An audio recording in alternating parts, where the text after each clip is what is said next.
Um, all right, well, let's begin. We are starting our first lesson, our first session of our marriage Bible study, and it's always good to establish and realize the relationship that God gives us in our lives. So back in the fall, we talked about the relationship that we have with our children and how we can teach and train. But what is most important and is very fitting for us to be able to apply that is the relationship we have with our spouse. And out of every relationship that you have on this earth, the relationship with your spouse is going to be the closest. And so that's what we focus on when we talk about marriage. And our study for this course is going to be a little bit different. And we'll hear that as we watch a video today. It's going to be a little bit different that we often say, well, marriage Bible studies, marriage focus on love, your commitment, what love means. And that's going to be part of it. We're going to be talking about that today. But kind of the thrust of this study is not the word love and not the concept of love, but the word cherish and what cherish means for us. And so the theme, the overall theme for our session is cherish. It's that one word that changes everything in marriage. And for session one today, we're going to be talking about how we love, but also we cherish. And so with that, let's open today with prayer, ask God's blessings as we have our study this evening. Dearest Heavenly Father, we would not know what love is had you not shown us your love and your grace by sending your Son to be our Savior. And because we have the picture of your love, because we have your word that tells us all about what love is, we also see how you give us the instruction on how we love one another. And as you've also given us this special blessing of marriage, we recognize in how we have this person that we love in our life, but a person that we get to cherish, a person that we get to show our love and practice our love and demonstrate our love to.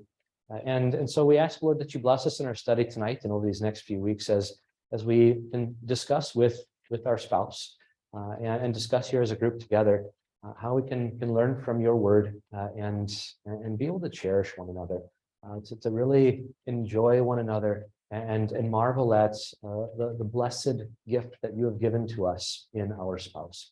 Lord, bless us tonight as we make a distinction between love and cherish and I'll start to apply that to our marriages. Lord, we pray all this in your name. Amen. All right, so as you see at the top of the sheet there, love, we can say, would be the muscle of marriage. That's like the thing that gets marriage going. But cherish is the heart of marriage, and we recognize that cherish is going to be there when love is there. But there's just two different flavors of what love and cherish are. And so there's a few paragraphs there, and it kind of starts off with talking about the commitments that we made at our weddings. Whatever the vows were, they were probably something similar to I vowed to love and to cherish you as long as we both shall live. There was an essence of that in our vows. And so we consider what that vow means, the promises that we make. Love, again, I think we focus on that a lot, but the vow to cherish, what does that vow of cherishing mean? And the second paragraph says cherish, it means protecting something, respecting something, honoring something, holding something in great value. And then it gives a couple of instances of things that would be precious and valuable. How would you show that you cherish them? Is it tossing them in the closet? Is it kind of dismissing them? Is it not putting value? Or is it presenting them? Is it making sure that thing is protected? Is it honoring them? Of course, that's the sense of cherish that we have. And so today we're going to be talking about how we have that sense for our spouse, that we cherish our spouse, that we honor, that we really kind of show off our spouse. And we really capture and appreciate all the qualities and characteristics that make up who our spouse is. And so we see this deeper sense, as the third paragraph says, there's like this upstairs level of living. So you get the house, but cherish kind of brings us to the next level and deepens what love and cherishing actually is. And then the fourth paragraph, as we'll kind of see in the video too, it talks about ballet and how the male dancer in ballet really he his job is to make sure that the female counterpart gets the attention. So he lifts her up, he displays her, he makes sure that he can be the support so that she can display her elegance. And again, that's that sense of cherishing is looking at what gifts you have in that person, and then really just admiring them and cherishing them. So today we're going to first off watch a video, and that's where we'll get started at the bottom. There's notes that will kind of guide you through as we'll watch. It's about 20 minutes, and the notes continue onto page 2. And after that, and there's a couple of questions that we'll just kind of talk about, get feedback from what was discussed and shown in the video, and then we'll kind of apply some scripture to our understanding of both love and cherish. So we will watch the video here for session 1.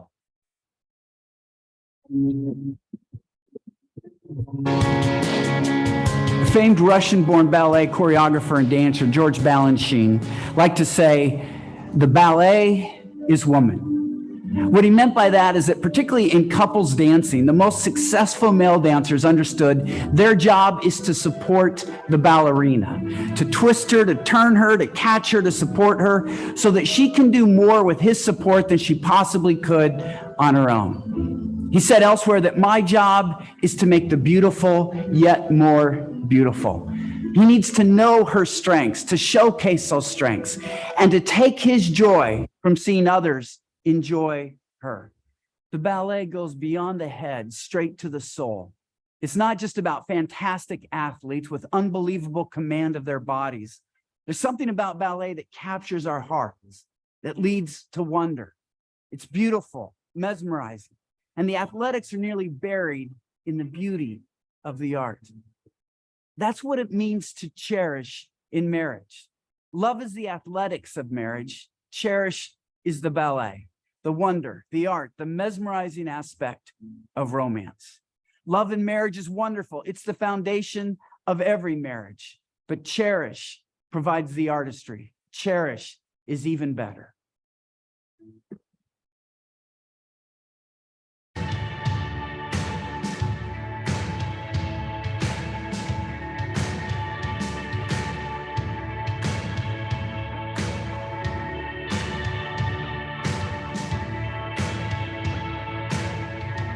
In just about every wedding, the couples will pledge to love and to cherish until death do us part. And there are plenty of marriage books and studies that try to explore what is love, what does it mean, what does it look like? But we're going to look at a different question. What does it mean to cherish? Does that word matter? Is it just an add-on? In the Jan Karon novel, Come Rain or Come Shine, a character named Father Brad answers the question, is cherish the same as love? He answers this way: I believe cherish to be a higher plane within the context of love, something like the upstairs level in a home. We're going to look at what that upstairs level looks like, what that higher plane of relating within the covenant of marriage really is. One of the analogies that might help guys get the concept of cherish is just to consider a guy who's in love with his car. He cherishes his car. I'm sure you've met a guy like that. When a guy cherishes his car, he wants to protect it. He's going to wax it. He's going to make sure he doesn't drive it down streets that are filled with potholes. He'll brag about it. He'll talk about it to everybody he sees. He'll want to show it off. He'll say, hey, come on outside. You got to see my new baby. He'll think about it a lot. He might even have pictures about it. And when he thinks about it, it gives him a lot of pleasure. Here's what you don't do when you cherish a car. You don't show all of the flaws. You don't think about the flaws. You don't point out the flaws. You want to show that car off in its best light. The Urban Dictionary actually defines cherish by using it as an adjective. It's speaking of somebody who is so incredibly wonderful that you would use it in a sentence like this: she is so cherished. And in a way, that's the language of the Song of Songs. Love is the muscle of marriage. Cherish is the heart. Now, I know the heart is a muscle, but just hang with me. Biblically, we can understand the difference between love and cherishing by focusing on 1 Corinthians 13, which defines love, and focusing on the Song of Songs, which celebrates what it means to cherish. Love, according to 1 Corinthians 13, is about being gracious and altruistic. Love is patient. Love is kind. Cherish is about being enthusiastic and enthralled. How much more pleasing is your love than wine, and the fragrance of your perfume more than any spice? Love tends to be quiet and understated. Love does not envy. It does not boast. Cherish boasts boldly and loudly. My beloved is radiant and ruddy, outstanding among 10,000. Love thinks about others with selflessness. Love is not proud. It does not dishonor others. It is not self-seeking. Cherish thinks about its beloved with praise. Your voice is sweet and your face is lovely. Love doesn't want the worst for someone. Love does not delight in evil. Cherish celebrates the best in someone. How beautiful you are, my darling. Oh, how beautiful. Love puts up with a lot. Love always hopes, always perseveres. Cherish enjoys a lot. His mouth is sweetness itself. He is altogether lovely. Love is about commitment. Love endures all things. Love never fails. Cherish is about delight and passion. Your name is like perfume poured out. Learning to take our marriage from polite coexisting or even just basic friendship to the much higher spiritual call of learning to truly cherish each other is what this study is all about. Love and cherish never compete. They complement each other and they even complete each other. At times, they certainly overlap. But by pursuing cherish, seeking to understand what cherish really means, we'll become better lovers as well. Husbands, your wives want to be more than just loved if you define love as commitment and hanging in there. They want to be cherished, like the woman was in the Song of Songs. Like a lily among thorns is my darling among the young women. You are altogether beautiful, my darling. There is no flaw in you. You have stolen my heart, my sister, my bride. You have stolen my heart with one glance of your eyes. And wives, though your husbands may be a little uncomfortable with using the word, they certainly want the concept of being cherished. A friend of mine who's a retired NFL quarterback was once traveling with 7 men, and he asked them, how many of you believe that your wives love you? Every hand went up. Then he said, how many of you think your wives like you? Not a single hand went up. Those husbands felt loved. They didn't feel cherished. And to experience marriage as God created it, we need to pursue a marriage in which cherish is the central part of it. Husbands want to hear their wives say, like an apple tree among the trees of the forest is my beloved among the young men. Cherishing your husband will motivate you to pursue him, and it'll raise the temperature of your marriage. I will search for the one my heart loves. Why do some wives stop pursuing their husbands? Why do they sometimes talk about their husbands like boys, or at most like their husbands are just nuisances?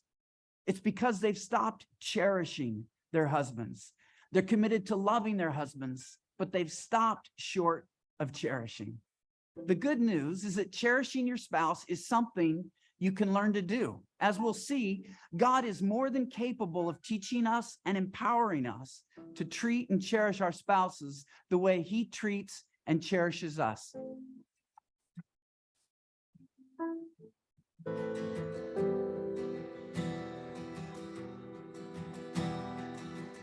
If we go back to the cherishing your car analogy that teaches us how to cherish within marriage, part of cherishing a car is wanting to showcase it. You want others to see its beauty. And that's what happens in a cherishing marriage.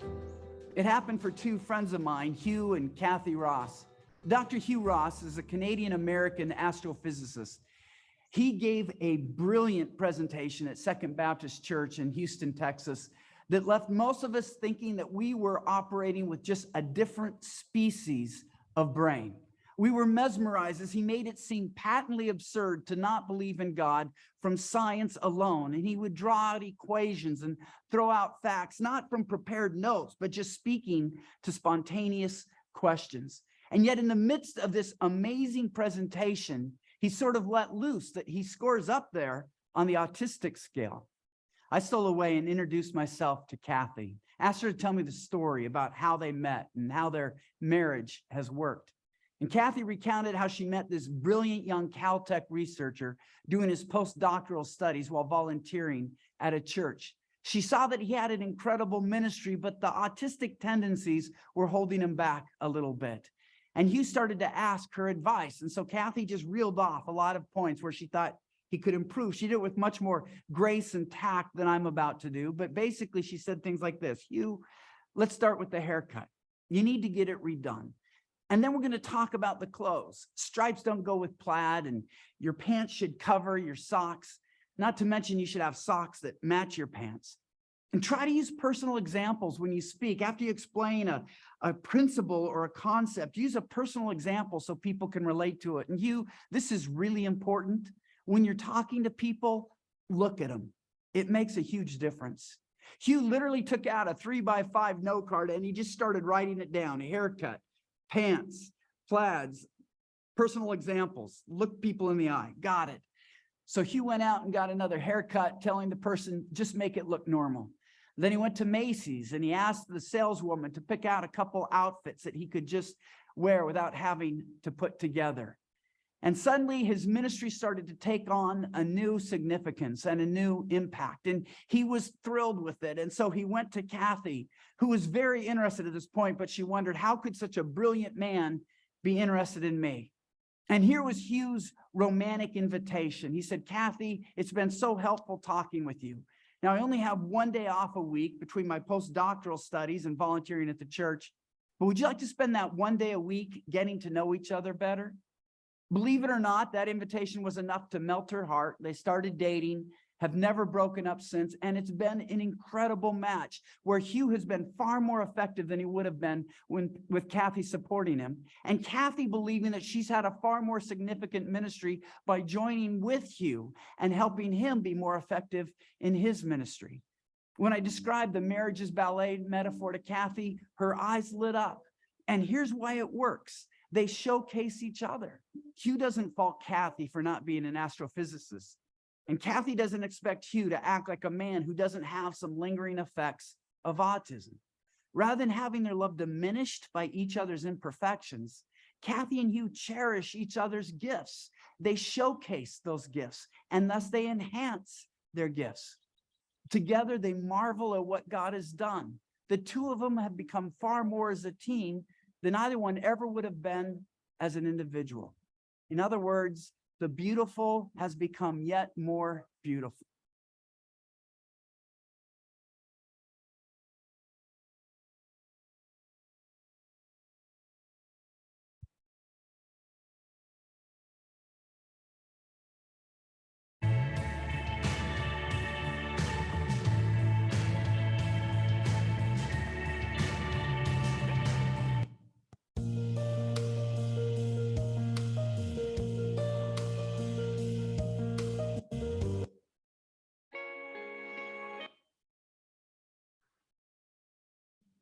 Into the spotlight. She nails her landing. The crowd leaps up in a thunderous standing ovation. And the male dancer, knowing his job is done, breathing heavily, slowly steps back into the shadows. He takes his delight in the fact that she is showcased, she is cherished. Marriages will simply change when that's our attitude toward our spouse.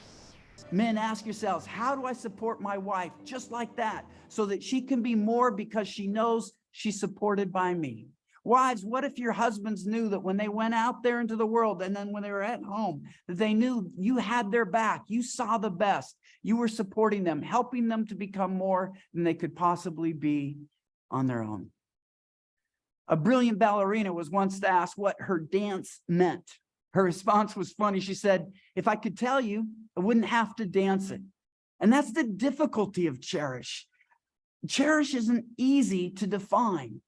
We could say that love is the narrative and cherish is the poetry, or that love is the work and cherish is the dance, or love may cause you to wince and cherish will make you smile. But what we need so much in the church today are stories of couples who cherish each other. We do need stories of couples who struggle, who persevere, and who come out on the other side. I recount a lot of those stories in Sacred Marriage, how God uses the difficult, how God uses the challenges. But we also need stories of couples who find the sweet, happy spot of marriage. Those are the marriages that Cherish seeks to inspire.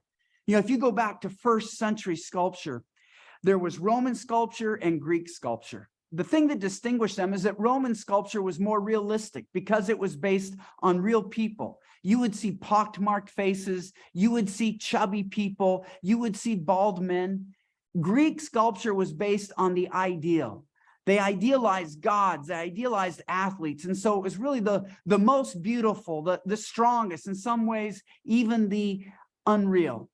Sacred Marriage was a Roman book. It looked at the realities and the difficulties and the challenges of marriage.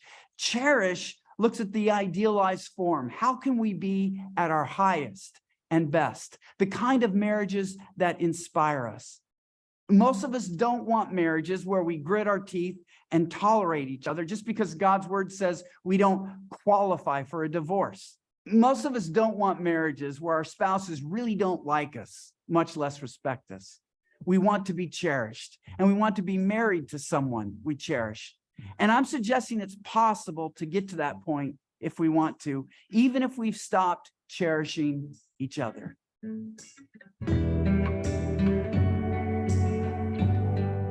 My friend, Dr. Greg Bledsoe, was a junior medical student in a family practice clinic when he was doing rounds with his resident physician.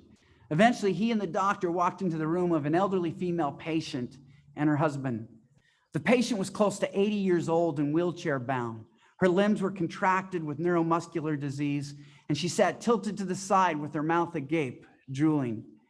Greg noted the spry energy of her spouse. He was alert. He was mentally sharp. Though he was equal to his feeble wife in age, he was in far better health. Greg noticed that usually it's the other way around. Usually it's the wife who's having to care for her husband at this state. Greg felt a common young man's emotional and spiritual disease who doesn't yet get what it means to cherish.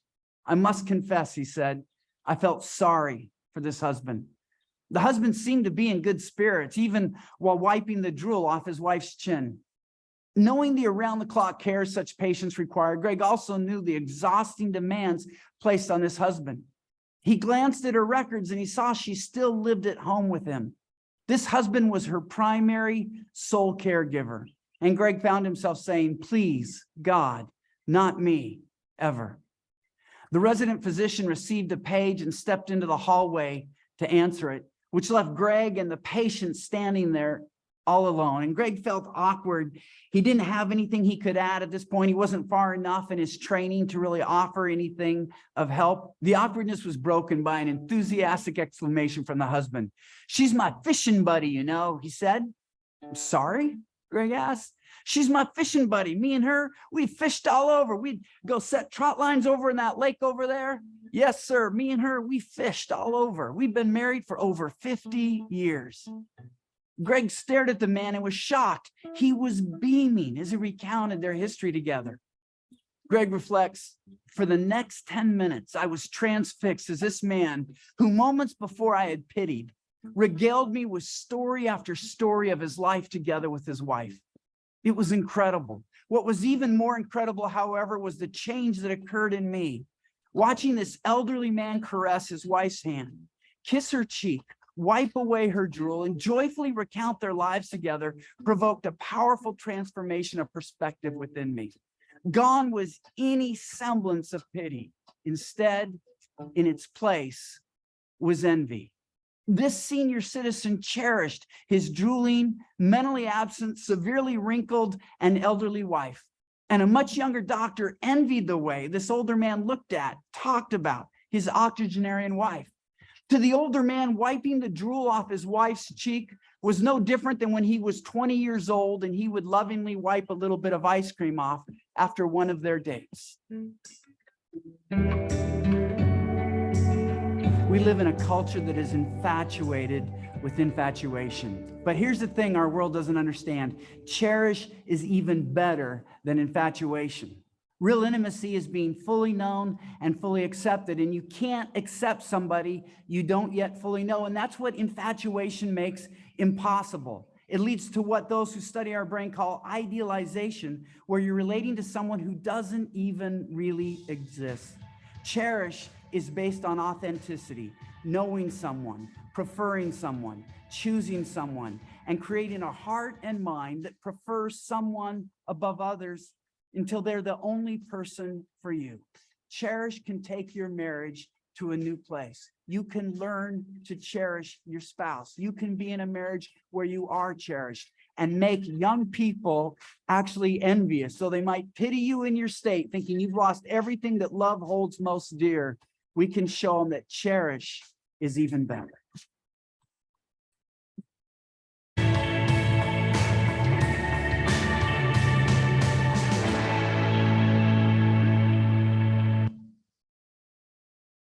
Well, good evening, everyone. This is the tag team part of things over the next 5 weeks here with Pastor Enderly and myself. And one of the things that I think we're most excited about with the study here is it's a little bit different than what we've done with the previous studies. We've talked about in other studies about boundaries, about how we build healthy relationships. This one is most interesting because I think it focuses on action. When you think about the word cherish, as you saw Gary Thomas outline here, there is a part that takes work, oftentimes, to cherish our spouse. And we saw some of the words that he used: love, and to uphold, and to put on display. Those are all things that take a lot of work and a lot of effort. Now, I've had a chance to get to know Gary Thomas that every spring and fall, I have an opportunity to be a part of a marriage weekend that takes place on Mackinac Island. And Gary has been a part of that as well. And I'm reminded as I've been watching the video prior to this, as I was watching it here, of maybe two quick stories that I'll tell. One of the couples that has been probably regular at this marriage weekend for probably the last 2 decades or so is a couple that experienced some rather challenging times themselves. That quite like the example that was given in the video. One moment they're on vacation, and the next moment the husband is having a pretty massive stroke. They didn't really realize some of the signs. Eventually got cared. They were flown to a Miami hospital, and now today you can tell it has been a struggle. That they're here and they're together, and to marvel. I always, as I watch them come into the main banquet room of the Grand Hotel, which if you've never been there, it's a big pink room. I don't know who ever came in the big room at the Grand Hotel, but they come walking in and you know, just to see how much they cherish each other. You know, hopefully it doesn't take a major event like that to spring us into action to now jump in to cherish and love our spouse. But it's those reminders of how do I showcase even good times and bad times, as Pastor mentioned, when we make our vows. That's cherishing right there. And then I was reminded over Christmas about how quickly and how fleeting that can be. One of the couples that also attend very regularly, they own a pretty popular restaurant in Lansing. And they were, I don't know if you saw over Christmas or right before Christmas, there was that big 60-car pileup in Ohio. They were part of it. And now they're in different hospitals due to the injuries. They had their son and their son's girlfriend with them, and it ended up that they were kind of in the middle of the pileup. And the really difficult part that brings tears is that the girlfriend of the boyfriend did not survive the accident. And now they're separated, and they're trying to deal with all of this. And to hear that now, you know, talk, I saw an interview that she was on the Lansing News. The wife had the least severe of the injuries. But to hear her talk as they were interviewing her about the events of just that word cherish just came out. You could see how much that meant to her. And that's hopefully what this study over the next 5 weeks is going to do. It's going to prepare us for the good times and the bad times, and put in focus how we jump into action to cherish our spouse. And hopefully we walk away with it, that it isn't just something that we do once in a while when it's convenient, or in the good times, we build up our spouse and cherish. But to find ways that each of us in our relationships can put that into action every day, cherish our spouse and the blessings that we have there. So let's turn to our first question that we give you on our discussion. I'm just curious, as you watch this video, is there maybe one question that you have? Well, after watching the video, one question I now have is what?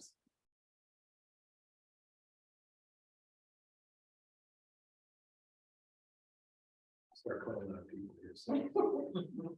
Are there specific verses that use that word cherish? Because I guess it's not a word I'm familiar with, or that's something popped into my head. I know I mentioned Song of Songs aloud for more the concept. So I was just curious if there is like a verse that. I think quite often it is more the concept of what that looks like. If you look at the passages, both not only in the Old Testament, but when you go to the New Testament, the examples that are given, if you look at it, so we think about love, right? Love is something that and I think it's also tied into this. It can be somewhat confusing because if you listen to what folks talk about out there, doesn't it seem like love is more of a noun? It's like a phase. You can quickly move from one spot to another, and all of a sudden, well, I don't necessarily love the other person, or we forget that it's kind of in action. And I think the important part that maybe Scripture brings out is cherish is kind of the next step in all of it. If you're going to love your spouse, that's going to mean you're going to cherish your spouse. And I think it's taking it to that deeper degree. And when we look at a couple of the passages that we're going to look at here from the book of Psalms, for instance, and I think you're going to see that concept come out. When you compare it, especially to the example that we have with Christ, and how he not only loved us, but ultimately Jesus did what? Cherish each one of us to the degree that he went to a cross and died for us.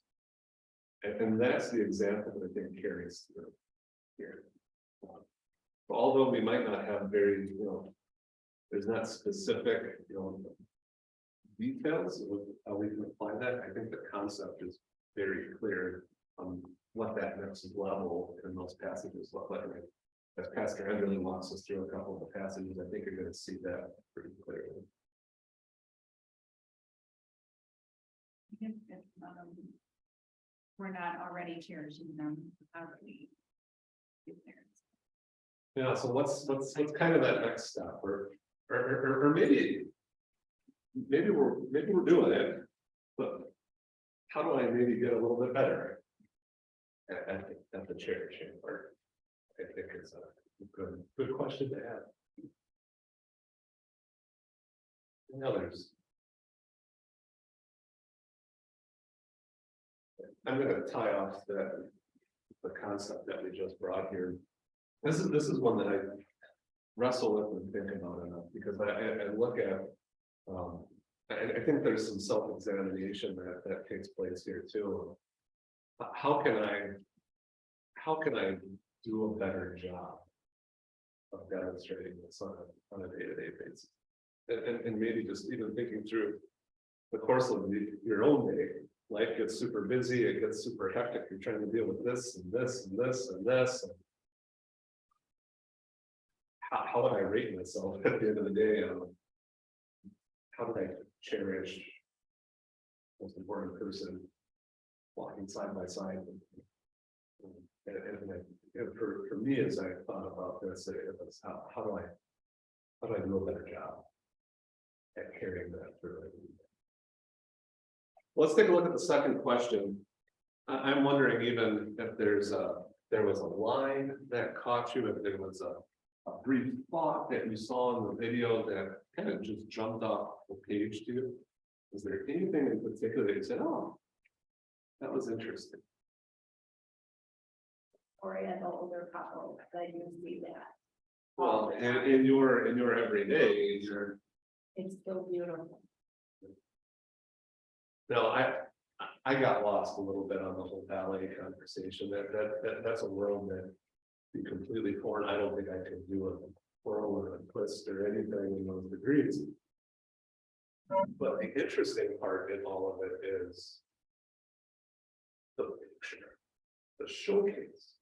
You know, if you have been able to go to a professional ballet or something that's done professionally Broadway, and how they just showcase that individual, and it seems like everything stops at that moment. And you're mesmerized, right? And you wouldn't think that it could keep your attention for 8 minutes or 9 minutes or however long it's going, but it just seems like everything else is stopped. And to me, that was a really, I think, fascinating picture. That's exactly what we're striving for in all of this. But boy, is that harder than you might think in that degree. So by God's grace, we keep moving and we keep working at it, and I want to showcase the spouse. Anything else? All right, let's take a look at question number 3. This one might be a little bit more difficult. So, other than your spouse, whom or what do you cherish? No, but before you answer that, when I put this question down when this came on the study guide, I immediately thought of, if you remember the Newlywed Game. So Newlywed Game was a game that was like 20-30 years ago, and they bring different couples on, and they took turns. They would ask questions of one spouse while the other spouse was secluded in an area where they couldn't see and they couldn't hear, and then they bring the other spouse back and they try to compare the answers and see what they would say. I almost thought about doing a newlywed version right here and get everybody together and test one versus another and see what the responses would be. And then I thought better of it. I thought week 1, we shouldn't necessarily go that route. But I'm curious on this front. How do you, maybe 2 questions come up. How do you think my spouse would answer this question? And how would I answer this question? Or maybe add a third, and if there was an outside observer, how would they answer the question? If they spent a week observing our life, well, how would they answer that question? I don't know if I want to know the answer, but I think all of those are relevant questions in this conversation. So I won't put you on the spot, but if you're brave enough, how would you answer that question? What or whom when people say cherish? Everyone would know, for me, it's my shop. That's everything comes around me, my work and play area outside. So the shop for you. Okay.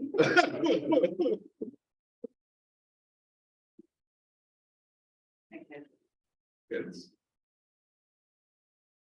Probably a fairly common answer, I'm thinking, if we were to ask that question. I think some other ones might be, someone might answer, well, it could be our employment, could be our work, could easily take precedent. I thought of the word even around, maybe some of the activities that we tend to get sucked into from a day-to-day perspective. Some might say it could be maybe financial gain and means. There's all sorts of things that I think start to fall into this category. And I would have you hold that out and maybe think through that as Pastor Andrew walks us through a couple of the passages here. And how would you answer it now? And if I were to ask you the question 5 weeks from now, how do you think you're going to answer it then? And those would be something that maybe just tuck away in the back of the mind here. Pastor Andrew, I'm gonna tag you back in here. All right. So to let Scripture guide us through kind of this distinction he made between love and cherish. On the page 2, there was kind of a chart where if you filled it in, he kind of did like a really fast speed round of kind of the differences and the distinctions. But I think it's good for us to take some time to actually look through the two separate sections that he uses and that we can use to describe and make a distinction between love and cherish. So the first, as we turn to page 3, and then question number 4, we're going to be looking at 1 Corinthians 13. So this is maybe a bit more familiar, a bit more well-known. This is usually what is held up as the section on what love is. It's often used and applied for a wedding or a marriage ceremony. But we're going to kind of work through it. And the question that will just kind of guide us through it is, according to this passage, what does it look and feel like to be loved? So what does it look and feel like to be loved? I'll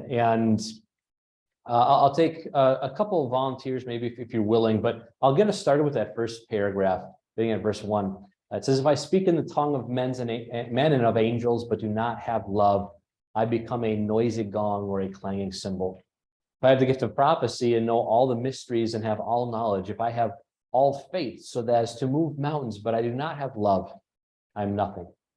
If I give away everything I own, and if I give up my body that it may be burned, but do not have love, I gain nothing. And so really, he's talking about if you have all of these other characteristics and virtues and values in and of yourself, but love is not a part of it, it really is not meaningful. And as some people don't always understand, is he's not simply talking about the love between a husband and a wife, but he's talking about the relationship. He's really addressing how people within a congregation show love to each other. But as I said at the beginning, obviously the most intimate and the closest relationship that any of us are going to have is our relationship with our spouse. And so if we're showing love in relationships, we're certainly going to want to show love in the relationship that is our marriage. Would anybody like to read verses 4 through 7, the next paragraph there, just as we hear the description, the definition of what love is? Matt, thanks. Love is patient, love is kind, love does not envy, it does not brag, it is not arrogant. It does not behave indecently, it is not selfish, it is not irritable, it does not keep a record of wrongs, does not rejoice over unrighteousness, but rejoices with truth. It bears all things, believes all things, hopes all things, endures. All right, so there was kind of a good reason that he in the video did a really quick bullet of what love is and how it's defined, because that's exactly what Paul does here. And so he describes it in a lot of different ways. He says, here's what love is, but I'm gonna use all kinds of other adjectives to describe it. And then he continues on a little bit, verses 8 through 12. Would somebody like to read that paragraph? Katie, thanks. Love never comes to an end, but if there are prophetic gifts, they will be done away with. If tongues, they will cease. If knowledge, it will be done away with. For we know only in part, and we prophesy only in part. But when that which is complete has come, that which is partial will be done away with. When I was a child, I spoke like a child, I thought like a child, I reasoned like a child. When I became a man, I put away childish things. Now we see indirectly using a mirror, but then we will see face to face. Now I know in part, but then I will fully, just as I was fully known. All right, so he continues on and says, love never comes to an end. And then he kind of makes his comparison. He says, all these other things, like there's going to be a change. There's going to be a growth. There's maybe, as he says, prophetic gifts that may be done away with. There's going to be this change. But he says, love is going to endure. Love never comes to an end. And then verse 13 is just kind of the summary of the whole chapter. These three remain: faith, hope, and love. And the greatest of these is love. So looking at this whole section, question number 4 asked us, what does it look and feel like to be loved? Anything jump out at you there?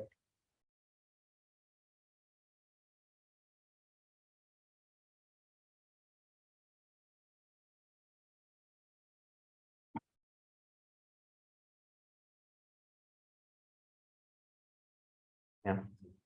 All right. Yeah, dependable. Love is just showing this commitment. It's forgiving. It's holding on to something when it's tough. It's not keeping a record of wrongs. Basically, it's showing like, yeah, love is this type of commitment. And as he said in the video, what I filled in the chart is this is what he says. Love is about being gracious. Love is quiet and understated. Love thinks about others with selflessness. Love doesn't want the worst for somebody. Love puts up with a lot. And then he said, love is about commitment. And that's kind of what Hannah said. It's a commitment.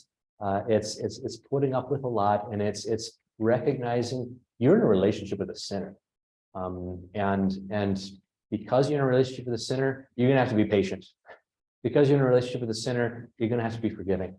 And again, love is the best word for what that relationship is, because when we look above and understand who shows us what love is, we would not know love except God showed love. And so God, yeah, is God patient with us? Is God forgiving with us? Yeah, we see Jesus' forgiveness. We see Jesus' love for us never ends. And so that is how we define love. And obviously it's a beautiful picture that we have from Jesus to see how we are to imitate that love and reflect that love in our relationships. And so 1 Corinthians 13, beautiful section, good section.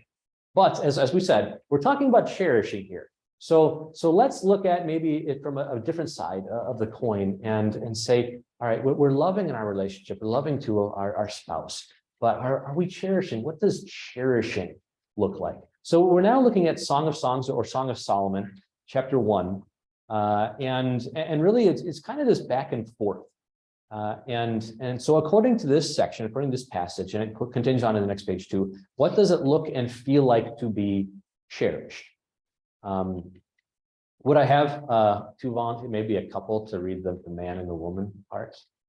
There's three parts. I can do the friends and the response to the woman. But do we have two volunteers? I guess it doesn't have to be a couple, but we can take a couple of volunteers to read if you want. Get some nudging and stuff here. Do you guys want to the stage? Give it a try. All right, so you kind of see there's the heading. It starts off with the woman and the friends, and then the woman again, and then as we go to the next page, I'll do the reply, and then the man and the woman speak to each other there. So go ahead and get us started. Let him kiss me with the kisses of his mouth. Experiencing your love is better than wine. Your perfumes are fragrant. Your name is perfume poured out. That is why the virgins love you. Carry me away with you. Let us run. Let the king bring me into his chambers. And the friends say, we rejoice and are happy because of you. We celebrate your expressions of love more than we celebrate wine. How right the virgins are to love you.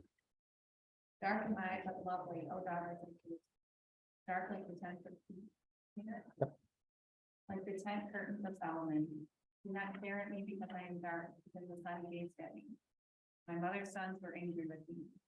They made me take care of the vineyards. I cannot take care of my own vineyard. You whom my soul loves, tell me where you pasture your flock, where you rest your sheep at noon. Why should I be like a veiled woman beside the flocks of your companions?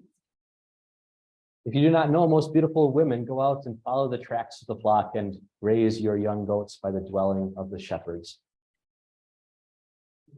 My darling, I prepare you to a mare among the chariots of Pharaoh. Your cheeks are adorned with earrings, your neck with strings of jewels. We will make you gold earrings decorated with silver.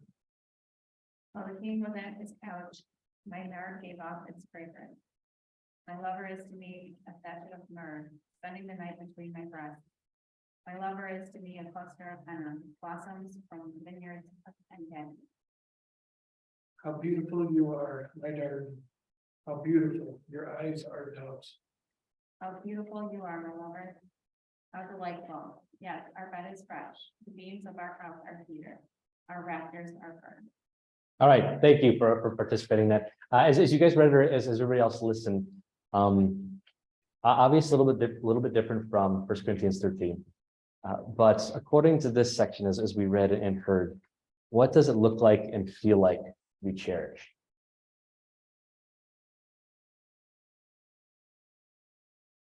seems more like the infatuation. Yeah, the infatuation stage, and you said it's that stage, and we're going to be talking about, oh, well, cherishing, is it just the stage? Is it just that first stage? Well, as we heard in the video, like there's that stage of the old couple, and so the affection, the infatuation, the honeymoon stage, we would say of a relationship or of a marriage, is maybe very reflective of this. And that's likely the case. Solomon, as he wrote this was, to the first wife that he had. Unfortunately, he took on a lot of wives, but this affection, this kind of true love that he saw. He wasn't marrying this woman for political power or alliances or anything like that. He was loving this woman because he loved her, and he expressed his passion. She expressed her passion. So there was that infatuation. That really just adoring the beauty, the physical characteristics of the lover and the beloved. John? Just think about when you first started dating with your spouse, and you knew right when they walked in the room, it's kind of like the band movie Thumper, Yeah. and it's just the excitement with it all, and then compare it, it's like. Do I have that same excitement? Do I have that same cherishing? If my spouse and I are in the same room, do I know anymore what part of the room they're in? It's that kind of, I think that starts to come to mind. And Yeah. Where are we at? Yeah. I was thinking too, going back to like love is foundational, and then you have this getting to know yourself better, and that's like the physical aspect, and so many other ways too. Just going Yeah. So love is that foundational, and then just getting to know your spouse and appreciating their beauty, and yeah, the physical attraction, physical beauty is there too. But then certainly as a relationship grows, we get to maybe cherish more than just the physical, more than just this infatuation with what they look like or who they are. You get to cherish more about them, their characteristics and their values, and how God has created them in a beautiful, distinct way. Any other thoughts there? Song of Songs, Song of Solomon is was that book, as you maybe read it or heard it. It's like, oh, this is very descriptive. And it was actually the book that you weren't supposed to read until you were an adult in the Jewish culture. And you become an adult at the age of 30. And so I taught this when I was at the college, and I was teaching college students, and most of them were normal college students. They weren't older coming back, and so I was just like, I shouldn't be reading this to you. We shouldn't be looking at this. You guys aren't adults yet. And even at the time, I actually wasn't an adult yet. I wasn't 30. So I said, we're kind of doing something that we shouldn't be doing. But because it was this expression of love in that infatuation, in that just really descriptive, beautiful way. It was like, this is a book for a married couple. And for that purpose, we do see that. And we can see it in our relationships, especially that early on relationship, but it changes and grows and develops and blooms as we grow in our relationship too. So as again, he did the rapid fire, what I jotted down in that chart on the previous page, kind of that comparison with the love, cherish. So love, it says, is about being gracious. Cherish is about being enthusiastic and enthralled.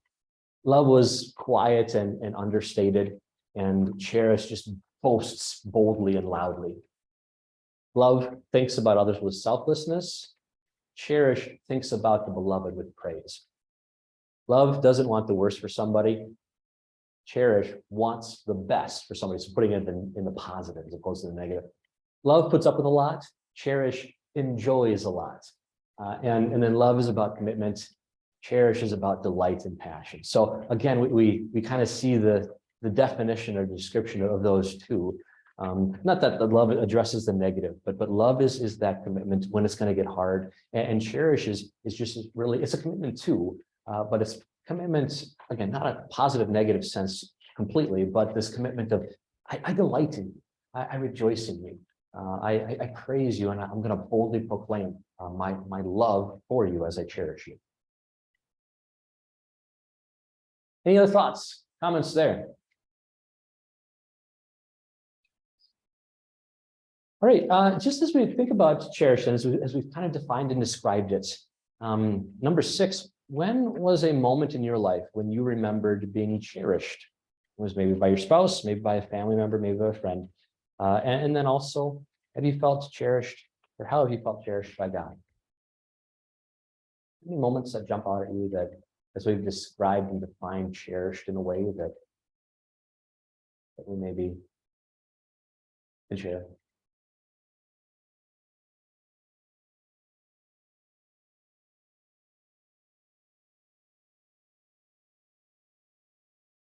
It's just when you're being thought of, so like a thoughtful gesture or gift, when you know it's not about the gift itself, it's just that they thought about you and they know your likes and Yeah.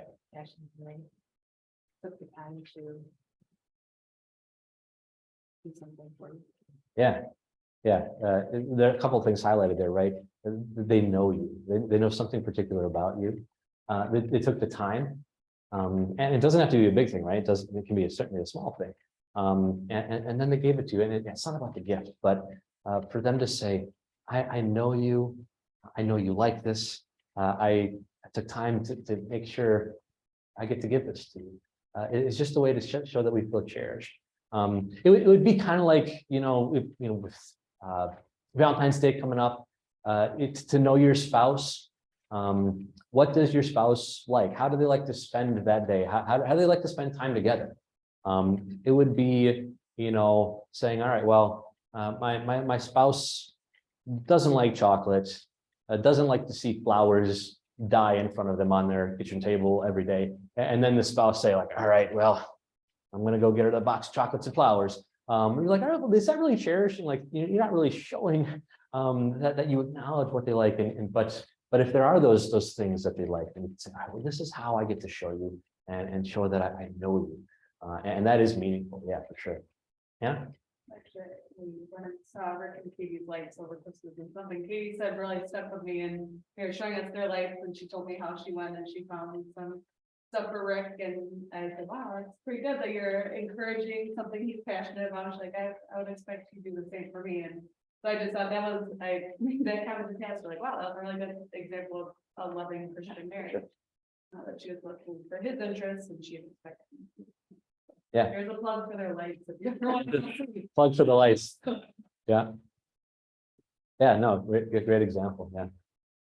I think that helps with. Mhm. Yeah.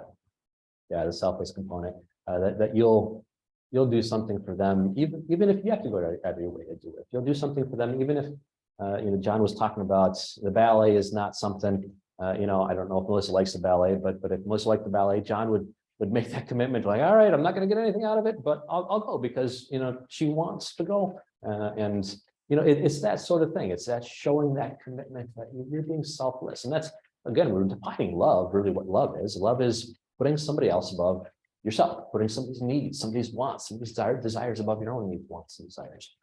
And so again, they do tie together, love and cherish. Cherish is just this way that love is seen in a different light. Any other thoughts there? Good. Thanks for sharing that. Have you felt cherished by God? We could certainly, make these applications in the earthly relationships, but obviously the greatest relationship, ways that you felt cherished by God.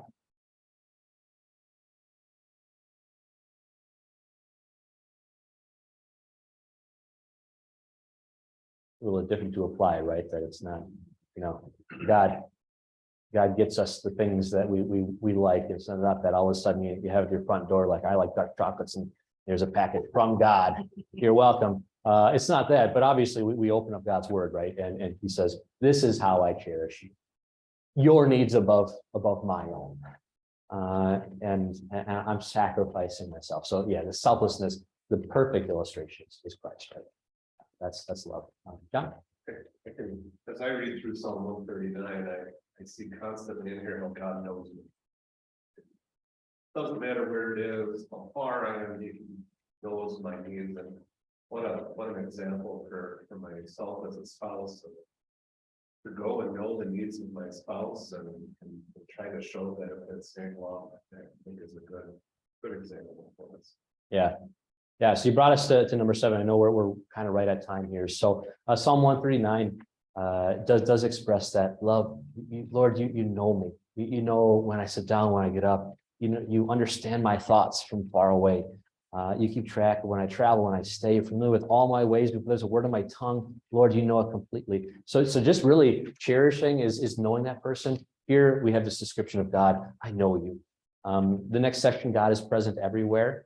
Not in a scary type of thing, like where can I go from your spirits? Where can I flee from your presence? There is sometimes that law, that judgment type of thing, but also when we know that God is loving and that he's protecting and caring, it's just like, yeah, you're going to be with me all the time. I'm never going to be without you. And that's another way of showing that cherishing.